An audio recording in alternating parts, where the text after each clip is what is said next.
말씀을 가지고 같이 말씀을 나누겠습니다.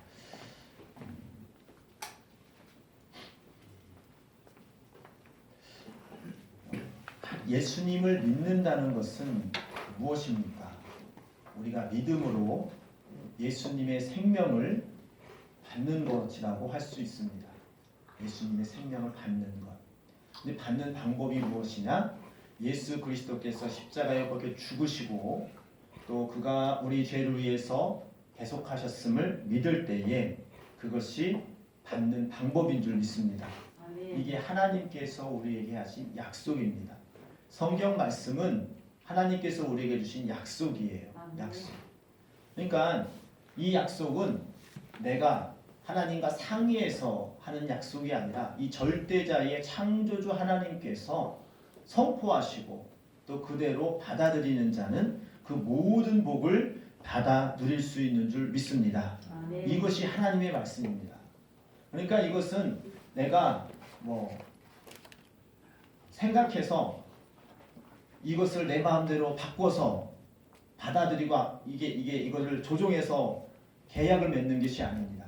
하나님께서 일방적으로 우리를 사랑하셔서 모든 복음의 사역을 감당하시고 그것을 믿는 자에게는 우리에게 주시는 복을 받게 되는 그런 은혜를 주신 줄 믿습니다. 그렇기 때문에 우리가 하나님께 감사하는 것입니다. 예수님께서 많은 비유로 말씀하신 가운데 우리가 잘 알고 있는 포도나무 비유가 있습니다. 포도나무 아시죠? 이 포도나무 비유가 뭐라고 말씀하십니까? 나는 포도나무고 너희는 가지다. 그래서 너희가 내 안에 붙어 있으면 너희가 많은 열매를 맺을 거니와 나와 함께 하지 않으면 너는 아무것도 할 수 없다고 예수님께서 말씀하셨습니다. 그게 무슨 뜻일까요? 우리가 모든 가지를 보게 되면은 그 가지가 아무리 잎이 풍성하고 또 싱싱해도 그가 그 원 가지에 나무와 떨어져 있으면은 시간이 지나면 점점 말라 비틀어집니다. 그것이 우리가 이 가지와 나무의 관계입니다. 그러니까 예수님께서는 너희 스스로는 열매를 맺을 수가 없고 너희 스스로는 살 수가 없기 때문에 붙어 있어라.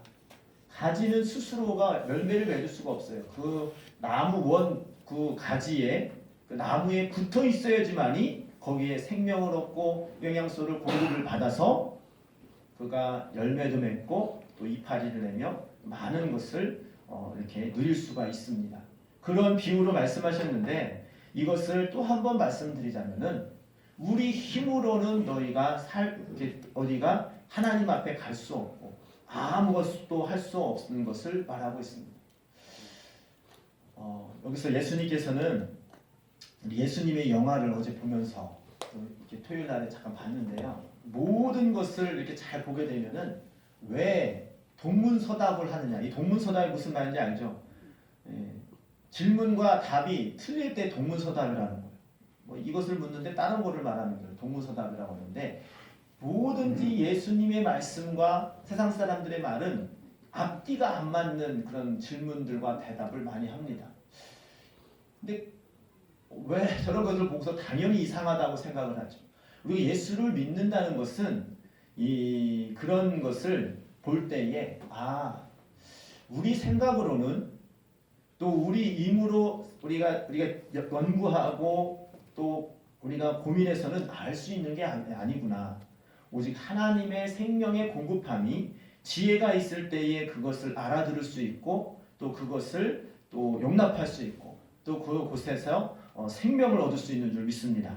이게 영적인 거죠. 예를 들면은 예수님께서 이렇게 말씀하십니다. 우리가 잘 알고 있는 말씀이죠. 나를 믿으면 너희가 영원히 죽지 아니하리라.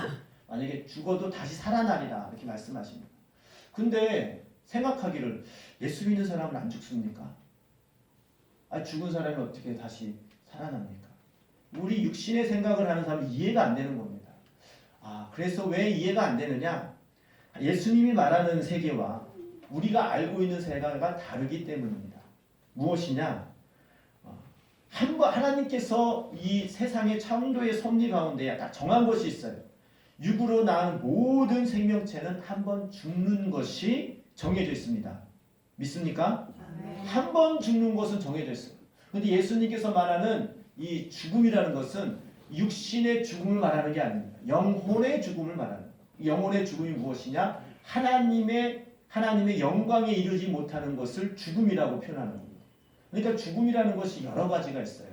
육신의 우리가 예를 들면은 우리 생각도 죽었다고 하죠. 생각이 죽었다는 건 뭐냐면 아무런 스스로 자기 생각하고 할 의지가 없을 때 나는 이미 죽었어.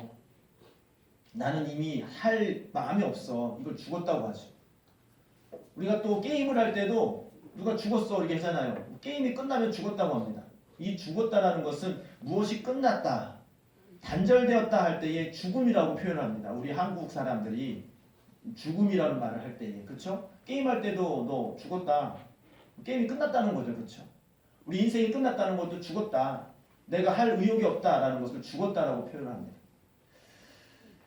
이 육신의 죽음이 영원한 죽음이 아니라 우리의 생명은 하나님께서 지으실 때에 영원히 살 수 있는 존재로 창조하신 줄 믿습니다. 이게 하나님을 인정할 때에, 예수님을 믿을 때에 지난주에 말씀드렸듯이 전제되어진 것이 무엇이냐? 태초에 하나님이 천지를 창조하시느니라. 이것이 전제되어진다는 것이죠. 여러분 마음속에 하나님께서 이 온 우주 만물을 창조하신 것을 믿으시길 바랍니다. 그것이 만약에 마음속에 확정이 안 되면은 다른 말씀들이 들어오질 않아요. 그러니까 모든 것이 하나님께서 창조하시고 하나님의 창조 섭리 가운데에 지금도 운영되어지고 있음을 믿으시길 바랍니다. 그것이 확실하게 내 마음속에 다가올 때에 다른 말씀들이 아멘이 되는 거예요. 하나님께서 창조하신 것이 안 믿어지는데 어떻게 다른 것이 믿어집니까? 만약에 하나님께서 천지 만물을 지으신 것을 창조하신 것을 믿는다면 동정녀에게서 예수님께서 나신 것도 아니 창조의 하나님인데 그거 못하십니까? 또 우리의 죽은 자를 살리시는 것도 창조의 하나님께서 그것을 못하시겠습니까? 우리는 태초에 하나님이 천지를 창조하신다라는 그런 말씀을 우리가 전격적으로 믿으실 때에 하나님의 말씀이 아멘으로 받아지는 줄 믿습니다. 그런데 하나님께서 창조하신다는 것을 안 믿으면 어떠한 방법으로 무슨 일에도 이 세상의 모든 것을 설명할 수가 없습니다. 이 모든 것으로 누가 이거를 이렇게 만들었겠습니까? 누가 이렇게 지금 운영하고 계십니까?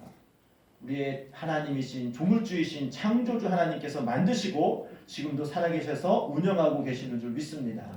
또한 뿐만 아니라 하나님께서 그런 영원히 존재하는 영혼으로 우리 사람을 창조하신 줄 믿습니다. 다른 것과 달리 우리 인간들은 아담이라고 지었어요. 이 아담이라는 말은 영원히 죽지 않고 살 수 있는 영혼의 존재로 하나님과 같은 존재로 창조하셨다는 것입니다. 할렐루야. 오늘 예배를 드릴 때마다 하나님은 영이시니 예배하는 자가 영과 진리로 예배할지니라 항상 선포하죠. 하나님이 영이시란 말이에요. 여기서 영이라는 말은 영원히 사는 존재예요. 영원히 사는 존재. 영원히 죽지 않고 사는 존재가 영입니다. 우리 육신의 눈에는 보이지 않지만은 우리는 영원히 사는 존재로 창조되어진 줄 믿습니다. 근데 영원히 산다는 것이 무엇이냐? 우리가 예수님께서 죽지 않는다는 것이 무엇이냐? 하나님께서 원래의 우리를 창조하시고 또 하나님과 동행할 수 있는 그런 원래의 모습이 보존되는 것이 영원히 사는 겁니다. 그 영원히 죽는다는 것은 무엇이냐? 아니 영원히 산다고 했는데 그 영원히 죽는다는 말이 무슨 얘기냐? 영원히 죽는다는 얘기가 전에도 말씀드린 죽는다는 것은 단절이를 말해요. 단절. 끊어지는 것을 말해요. 하나님과의 관계가 완전히 단절되어지고 음부에 들어가는 것이 영원히 사망의 곳으로 간다. 이게 죽음이라고 말합니다. 둘째 사망이에요. 그러니까 죽음이라는 말과 영원히 사는 말이 세상 사람들과 말하는 것이 하나님과 예수님이 말하는 것 다르기 때문에 예수님의 말과 이 사람들의 말이 앞뒤가 안 맞는 거예요. 어떻게 영원히 삽니까? 죽었던 영혼 다시 삽니까? 영원히 삽니까? 근데 육신의 생각으로는 이해가 안 되는 거죠. 근데 하나님은 영이시고 영원히 사는 존재로 창조되었고 그 하나님과의 관계가 계속 전속되는 것이 영원히 사는 것이요. 그리고 하나님의 그 은혜 안에 사는 것인데 예수님은 그걸 말씀하고 있는 거예요. 근데 죄가 있으면은 너희가 정령 죽으리라. 하나님께서 말씀하셨기 때문에 하나님과의 관계가 단절된다는 거죠. 그 영혼이 진짜 죽는 것이 아예 그냥 탁 멈추는 것이 아니라 하나님과의 관계가 단절되어서 하나님의 그 나라에 이르지 못하고 음부의 권세가 들어가는 것을 말하는 거예요. 그러니까 이 죽음이라는 것은 만약에 지옥에 가서 한번 딱 이렇게 고통당하고 죽는다면 지옥 뭐 그렇게 뭐 두렵지가 않습니다. 어머니 한번 죽는 게 뭐 그렇습니까? 근데 그곳에서 영원히 그렇게 고통 속에서 하나님과의 단절된 그 속에서 이루 말할 수 없는 고통 가운데 영원히 사는 것이 그러기 때문에 그래서 그것 때문에 무서운 거예요. 지옥이라는 것이. 만약에 한번 딱 이렇게 고통하고 딱 죽는다면 지옥이 뭐 감당할 만하죠. 한번 그냥 당하면 되는데. 근데 그게 아니라 영원히 그런 고통 가운데 계속 있어야 된다는 거죠. 그러기 때문에 무서운 것이에요. 반대로 하나님께서 우리가 예배하신 그 천국에 가는 것은 영원히 하나님께서 예배 놓으신 그 은혜의 자리에 또 감사의 자리에 찬양의 자리에 영광의 자리에 참여한다는 것이 무한한 기쁨이요 또 영광인 줄 믿습니다. 네. 이러한 것이 하나님의 세계와 이거 영적인 세계와 육적인 세계를 가진 자의 그런 차이가 있기 때문에 예수님의 영화를 보면서 앞뒤가 안 맞는 얘기를 하는데 도저히 이해가 안 된다. 당연히 그러니까 그 세계를 모르면 이해가 안 되는 거죠. 우리는 그 세계가 하나님의 지혜로 하나님의 계시로 열려지고 알아지기를 주님의 이름으로 축복합니다. 그것이 알기 때문에 우리가 예수님의 말씀을 아멘으로 받을 수 있고 하나님의 말씀을 받아들일 수 있는 줄 믿습니다. 오늘 말씀도 그겁니다. 오늘 잘 보세요. 오늘 우리 2절 말씀부터 보게 되면은 무릇 그리스도 예수와 함께 침례를 받은 우리는 우리 죽으심과 합하여 침례를 받은 줄을 알지 못하느냐. 이 침례라는 것은 말 그대로 물속에 잠기는 예식이라는 뜻입니다. 물속에 잠긴다라는 것을 이 영적으로 보게 되면은 예수님과 같이 사망 권세, 사망의 죽음을 맛보고 다시 살아나는 그런 예식이라는 것입니다. 예수와 합하여 침례를 받은 우리는 그의 죽으심과 합하여 침례를 받은 줄을 알지 못하느냐. 그러니까 예수님과 함께 죽음을 말합니다. 아까 죽는 게 뭐라고 했죠? 단절된다, 끊어진다는 것이죠. 무엇이 끊어지느냐? 죄가 끊어지고 우리의 정욕이 끊어지고 우리의 모든 죽을 그런 모든 사항들이 다 끊어진다는 거죠.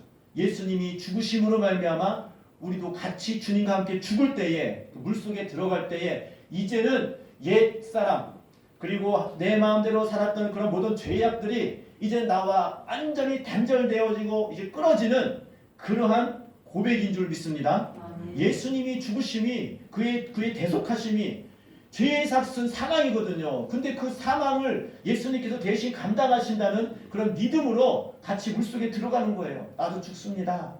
예수님이 죽으심이 나의 죽으심입니다. 예수님이 십자가에 못 그 죽으심이 내 육신이 죽고 이제는 사망 권세가 죽고 사망의 권세가 그 모든 것이 다 그와 함께 죽을 짓을 한 것이 다 이제 주님과 함께 주님이 죽으실 때에 내 육신에 있는 모든 그런 죄악도 같이 죽습니다. 내가 모든 그런 정욕도 같이 죽습니다. 이러한 고백으로 받는다는 것이죠. 그러니까 여기서 우리는 그의 죽으심과 합하여 침례를 받은 줄을 알지 못하느냐. 그러니까 그의 죽으심이 나의 죽으심인 것을 고백함으로 우리가 함께 침례를 받는 것인 줄 믿습니다. 여러분 예수님이 죽으심이 예수님 십자가 밖에 죽으심이 여러분의 죄 때문에 죽으신 것을 믿습니까? 근데 그 고백으로 우리가 침례를 받는 겁니다. 이미 받으신 분은 만약에 다 알고 있지만은 다시 한번 그 마음을 상고하시기 바랍니다. 아, 주님이 죽으심이 나의 죽음이다. 나의 죽음이 무슨 죽음이에요? 죄와의 관계가 단절되는 죽음입니다. 죽음이라는 것은 단절을 말해요. 끊어지는 걸 말하는 거예요. 죄가 끊어지고 우리의 사망 권세가 끊어지고 그리고 그런 모든 것이 다 해결되는 그런 의미를 말하는 겁니다. 근데 실제로는 안 죽었잖아요. 내가 지금. 근데 예수님이 대신 죽는 거예요. 대신 죽는. 그것을 믿음으로 말미암아 그것이 나에게 적용되어지는 것입니다. 우리 4절 말씀 보겠습니다. 그러므로 우리가 그의 죽으심과 합하여 침례를 받음으로 그와 함께 장사되었나니 장사되었다. 이미 끝났다는 거죠. 되었나니 이는 아버지의 영광으로 말미암아 그리스도를 죽은 자 가운데서 살리신과 같이 우리로 또한 새 생명 가운데서 행하게 하려 함이라. 왜 그 사망에 들어가느냐? 왜 죄와 사망 권세를 끊고 우리가 어떻게 되어지느냐? 다시 그 가운데 살리시고 그 사망 권세를 이기실 분은 오직 전능하신 창조자 하나님 한 분이신 줄 믿습니다. 그 하나님이만이 다시 살릴 수 있어요. 사망 권세를 이길 수 있으신 분은 예수님 오직 하나님밖에 없는 줄 믿습니다. 그가 그를 예수님을 살리셨다는 거죠. 살리셨기 때문에 그와 같이 우리도 같이 또한 새 생명 가운데 행하게 하려 합니다. 새로운 생명으로 행하게 하기 위해서 우리도 예수님과 같이 죽었다는 거죠. 그것을 믿음으로 받으시기를 주님의 이름으로 축복합니다. 아멘. 그것이 믿음이요, 그것이 우리가 살 수 있는 방법입니다. 우리가 무슨 방법으로 죄를 해결합니까? 무슨 방법으로 하나님의 영광에 이룰 수 있습니까? 다른 방법은 없습니다. 그것을 죄가 완전히 끊어지고 죽어야지만이 우리가 하나님께 갈 수 있어요. 우리가 아까 좀 전에도 보혈 찬양을 불렀잖아요. 우리가 예배를 드릴 때마다 보혈 찬양을 드리는 이유가 무엇입니까? 그 보혈이 말 그대로 그 아주 귀한 그 피잖아요. 그 피를 흘린다는 것은 죽음을 말합니다. 죽음. 피가 생명이잖아요. 그러니까 그 죽음을 앞에 쓰는 거예요. 그러니까 보혈 찬양을 부를 때에 그 예수님의 보혈이 내가 피를 흘리는 것 같이 주님이 보혈이 흘릴 때에 그 죽으시는 것을 다시금 상고하면서 믿음으로 받아들이는 거예요. 그러니까 주의 보혈 능력이 또 다 그랬잖아요. 무슨 능력입니까? 살리는 능력. 죄를 사하시고 또 죄를 이기시고 죄의 사망 권세를 이길 수 있는 능력이 예수 그리스도의 보혈의 능력인 줄 믿습니다. 그것을 찬양하는 거죠. 그것을 내가 믿음으로 다시 고백하는 거죠. 그런 다음에 우리가 하나님께 예배할 수 있어요. 예배는요, 엄밀히 말하면 죄인은 예배 드릴 수 없습니다. 하나님은 죄인의 예배를 받지 않으세요. 의인의 예배만 받을 수 있어요. 예배를 받아주십니다. 근데 의인이 누구냐? 다 죄인인데요. 다 죄를 갖고 있는데요. 죄사함 받은 의인이 돼야 되는 거예요. 무엇으로? 예수님의 보혈로. 할렐루야. 그래서 보혈 찬양을 드리는 거예요. 예배 시간. 그러니까 이 예배 때에 예수님의 보혈이 작용되지 않으면 우리는 진정으로 예배할 수 없습니다. 그거를 알아야 돼요. 그러니까 예배가 뭐 와가지고 예배 노래하고 뭐 하고 이 예배다. 아니요. 예배는요, 하나님께서 영광을 받으셔야 되는데 그 영광을 누가 드리냐? 의인만이 드릴 수 있는 거예요. 그래서 우리가 이 주기도를 할 때에도 하늘에 계신 우리 아버지여 이름이 거룩함이 여김을 받으시오며, 이 거룩함을 받을 수 있는 그 조건이 무엇이냐? 우리가 거룩함을 입을 때에 하나님께 거룩함을 올릴 수 있는 줄 믿습니다. 이것이 그 뜻이 담겨져 있는 거예요. 그러니까 예배를 드린다, 하나님께 영광을 올린다, 이 말은 내가 이미 내 깨끗함을 받고 거룩함을 입어서 하나님께 기쁨을 드리고 영광을 올린다는 그러한 뜻이 포함되어 있는 거예요. 그래서 우리는 날마다 예배의 삶을 드려야 된다. 이 얘기는 우리가 보혈 안에 들어와서 항상 주님께서 하시는 그 모든 것을 다 받고 하나님께서 주시는 그 은혜 안에 살면서 깨끗함을 입고 하나님께 영광을 올려드리는 삶을 산다는 것입니다. 오늘 말씀 제목이 그리스도와 함께 죽고 산다는 것인데, 그리스도와 함께 죽음이 있을 때에 삶이 있습니다. 여러분, 무엇에서 죽었습니까? 우리가 진정으로 죽는다는 것이 쉽습니까? 모든 인생의 가장 큰 문제는 죽고 사는 문제죠. 죽고 사는 문제. 너희가 죽느냐 사느냐 이것이 문제로다. 이런 말을 많이 하는데, 어떻게 하면 죽고 어떻게 하면 사느냐? 분명히 하나님께서는 우리에게 약속하셨습니다. 그리고 말씀하셨습니다. 너희가 살기를 원하느냐? 그러면 죽어라 그랬어요. 뭐에 대해서 죽느냐? 죄에 대해서 죽으라는 거죠. 너희의 이기적인 욕심과 그런 여러분의 뭘 하고자 하는 그 의지를 위해서 죽으라는 거죠. 그래서 죽음을 뭐라는 거예요? 그것을 할 의지가 전혀 없는 상태가 죽는 거예요. 죄를 지을 말 그런 죄에 대해서 어떠한 반응도 보이지 않는 상태, 이게 죽음이거든요. 죄에서 죽는다는 얘기가. 근데 우리가 실제로 그렇게 하고 있습니까? 못하고 있잖아요. 그런데 예수 그리스도의 보혈로 말미암아 죽는다는 것을 시인할 때에 하나님께서 그걸 인정하시고 우리 죄를 대속해 주십니다. 할렐루야. 아멘. 그것을 믿음으로 받을 때에 예수님과 같이 죽는다는 표현을 하는 것입니다. 우리 십자가 예수님 우리가 예배 드릴 때마다 예수님이 우리를 위해서 죽으시는 것을 항상 우리는 경험해야 될 줄 믿습니다. 아멘. 아, 예수님께서 나를 위해서 피를 위해 죽으셨구나. 아, 예수님께서 죽으심이 나의 죄 때문에 나의 죽음을 대신해서 죽으셨기 때문에 그것을 내가 믿음으로 받을 때에 내 죄가 그 보혈 앞에서 죽는구나. 할렐루야. 아멘. 계속되어지는구나. 이 죄는요 어떻게 다른 방법으로 해결할 수 없어요. 오직 보혈의 피만이 우리 해결할 수 있는 줄 믿습니다. 아멘. 그럴 때 그 보혈의 피가 필요한 거예요. 그래서 보혈의 피를 우리가 찬양하는 거예요. 그래서 예수 믿으며 천국 간다는 말이 무슨 얘기냐? 예수를 믿는다는 것은 예수 그리스도의 보혈의 피가 내 죄를 사하여 주시고 그 피로 말미암아 다시금 나를 정결하게 하시고 예수 그리스도께서 살아나심으로 말미암아 우리가 다시 살아남을 우리가 믿는 것이 예수를 믿는 것이요. 그런 자만이 천국 갈 수 있는 줄 믿습니다. 아멘. 깨끗하게 살아야지 천국 가는 것이 아니라 믿는 자가 천국을 가는 거예요. 우리가 깨끗하면 얼마나 깨끗하게 삽니까? 우리가 다 죄인이란 말이죠. 우리가 전부 다 보면 우리 속에 이기적인 생각, 그런 죄의 습성들이 자꾸 스멀스멀 피어오르는 것을 우리는 매번 경험합니다. 그런데 우리가 어떻게 부족한데 천국에 갑니까? 할 수 있는 방법 딱 한 가지, 예수 그리스도의 보혈의 피로 우리가 죄 사함 받고 그 사함을 믿음으로 우리가 거룩함을 입어서 하나님 나라에 갈 수 있는 줄 믿습니다. 아멘. 침례가 바로 그거예요. 그래서 물속에 들어갈 때에 그 희열을 좀 그 영적으로 누리시기를 바랍니다. 야, 물속에 들어갈 때에 내가 죽는구나. 무엇이 죽어요? 내 혈기, 내 죄악, 내 모든 그런 죄를 연관된 그 모든 것들이 죽는구나. 여러분 혈기를 죽일 수 있습니까?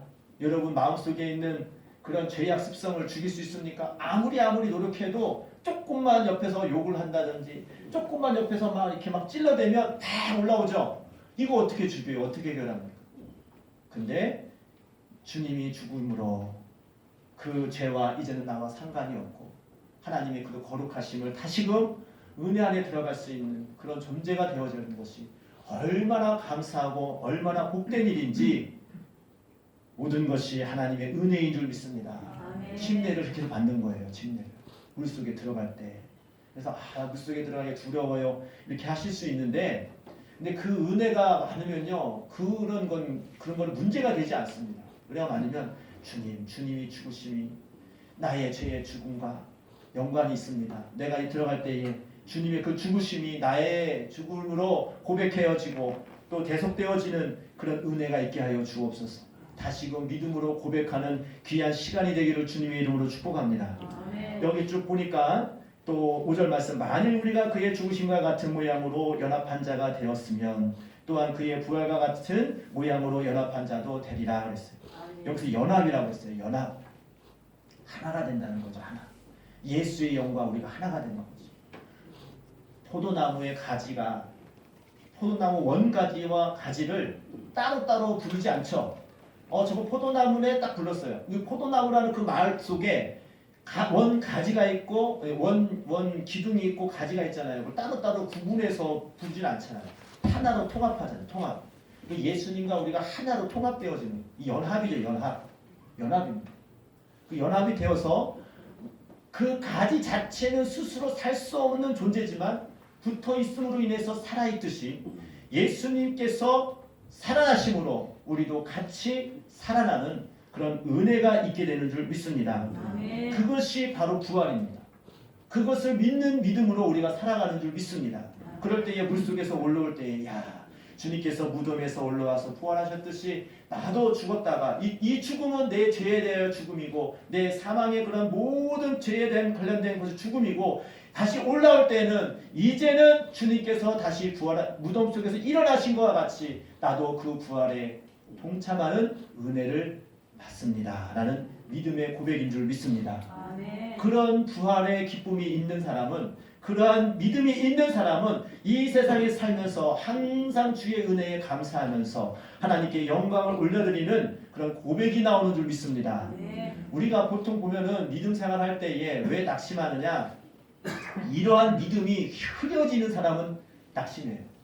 예를 들면 내가 어디가 아프다든가 어떤 직장에서 승진하는 문제가 있다든가 오늘 대학을 간다든가 그런 문제 때문에 열심히 기도했는데 그게 이루어지지 않았어요. 에이, 이 하나님은 내가 기도해도 들어주지도 않고 하나님은 안 계시는가 보다.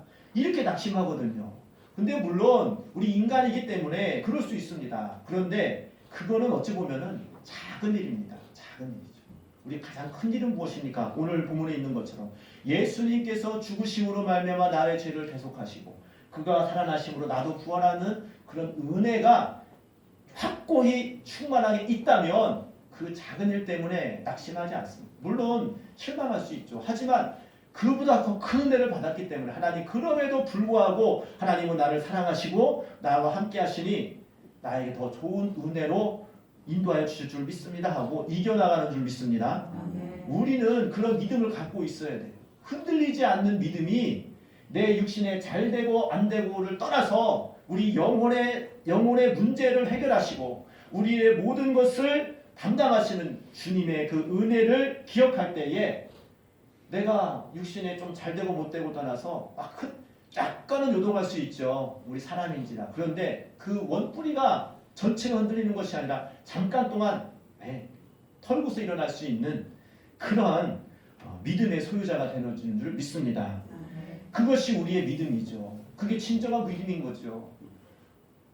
이 기도하는 것마다 뭐든지 다 이루어져요. 그러면 누가 감사를 못합니까? 누가 그러면 뭐 이렇게 하나님께 뭐 정말로 이렇게 다 고백할 수 있죠. 근데 하나님의 보시기에 그것이 이루어지면 모든 일이 잘 되면 우리가 하나님을 잊어버릴까봐 우리 또 두려워해야 돼요. 이 사람은 참 간사해서요. 배부르고 등 따시면요 하나님 잃어버립니다. 그러니까 적당한 고난이 와야지 우리 하나님을 찾습니다. 근데 그러니까 고난이 올 때에 이렇게 생각하세요. 아, 내가 너무 좀 아니라니까 하나님께서 이런 고난을 주시는가 보다. 더 기도하나 보다. 이렇게 받아들이시기 바랍니다. 오늘 말씀 오늘 보게 되면 쭉 읽어보면 다 이해가 되는 거예요. 주님이 죽으심이 나의 죽으심이고 주님이 다시 부활하심이 나의 부활이 됨을 믿습니다.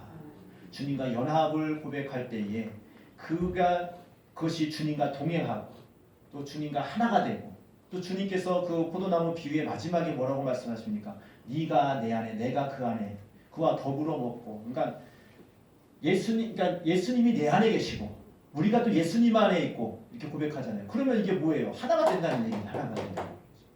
그런 하나가 됨을 고백하는 것이 바로 침례입니다. 연합을 고백하는 것이. 그래서 제가 육적으로 결혼식이라고 하는 것이 영적인 결혼식이라고 침례가 영적인 결혼식이라고 제가 이렇게 비유를 드리는 것은 결혼이라는 것이 얼마나 큰 비밀입니까? 전혀 모르는 남녀가 결혼이라는 그 제도 하나 때문에 한 몸이 되는 거예요. 촌수가 없어요. 무촌이 돼버려요. 전혀 상관이 없는 사람들이 결혼함과 동시에 한 몸이 됩니다. 이게 우리 육신의 결혼이잖아요. 우리 영혼도 마찬가지입니다. 우리가 멸망받을 수밖에 없는 그런 존재가 우리가 예수 그리스도를 영접함으로 말미암아 그리스도와 연합이 되어지는 그러므로 우리가 그와 함께 살아나는 그러한 것이 하나님께서 주시는 은혜인 줄 믿습니다. 그 예식을 선포하고 그도 고백하는 것이 침례입니다. 그러니까 육신의 결혼식도 얼마나 큰 잔치입니까? 침례도 여러분 인생에 있어서 가장 큰 잔치가 되고 은혜가 되고 정말 여러분의 기쁨이 되기를 주님의 이름으로 축복합니다. 그래서 우리 침례를 사모하시고 또 받기를 원하시는 분은 또 이것은 또 뭐 어떤 과정이 있거나 어떤 지식이 있어야 되거나 뭐 문답을 하거나 뭐 이런 것을 하지 않겠습니다. 근데 오늘 말씀을 받아들이시면 누구나 받을 수 있습니다. 누구나가 받을 수 있는 거예요. 아멘. 예수님을 믿은 지 오래 몇 년이 돼야 된다, 어떻게 된다, 이런 과정은 필요 없어요. 여기 되게 보면은 이 사도행전에 보게 되면 빌립이 에티오피아 내시를 할 때에도 예수님을 믿는과 동시에 즉시 물이 있는 곳이 있더니 침례를 줬습니다. 그러니까 예수님을 영접하면 바로 침례를 받을 수 있습니다. 근데 그 믿음이 말씀대로 이 믿음이 확실한지를 그것을 확인해야 되죠. 그냥 나도 남이 받으니까 나도 받아야지 이게 아니라 정말로 이 말씀이 믿어지고 이 말씀이 정말로 하나님께서 나에게 주시는 그런 은혜고 내가 영원히 살 수 있는 그런 은혜를 예수님을 믿음으로 말미암아 내가 받았다는 믿음이 확신할 때에 침례를 받는 것입니다. 우리 모두가 다 이 말씀을 잘 기억해서 우리 모두가 다 믿음으로 받아들임으로 말미암아 침례를 받으시고 또 처음 사랑을 또 회복하기를 원하시는 분은 받으셨다 하더라도 이제는 혹시라도 다시 받는다고 해서 문제가 되진 않습니다. 믿음의 고백이니까요. 우리가 결혼식을 한 후에도 우리가 10주년 되면 다시 또 결혼식을 하는 경우도 있잖아요. 그렇죠? 왜냐하면 그때를 다시 그 처음 신호를 또 상고하고 싶어서 또 결혼식 하기도 하잖아요. 같은 사람하고. 그렇죠? 10주년에 결혼식 하는 사람이 있고 또 해마다 또 이렇게 또 그 결혼 기념일에 잔치를 하잖아요. 그런 식으로 해서 또 받을 수 있습니다. 뭐 이것에 대해서 전혀 문제가 되지는 않는데 중요한 것은 이것을 통하여서 하나님께서 나에게 주시는 은혜를 상고하고 하나님께서 나에게 주시는 그런 모든 것을 다시금 경험하고 싶으신 분 침례를 받으셔도 괜찮습니다. 여러분들의 마음속에 정말 침례를 삼으시고 오늘까지 말씀을 하시면은 다음 주에 주일 예배 끝나고 오후에 가서 침례를 받도록 하겠습니다. 우리 모두가 다 이 그리스도와 함께 죽고 사는 이런 귀한 은혜를 경험하고 또 주님께 고백할 때에 성령 충만함으로 이 모든 것이 정말로 경험되어지고 또 모든 것이 다 하나님의 그런 놀라운 인도하심을 또 우리가 살아가는 데 있어서 경험되어지는 그런 은혜가 있기를 주님의 이름으로 축복합니다. 이 시간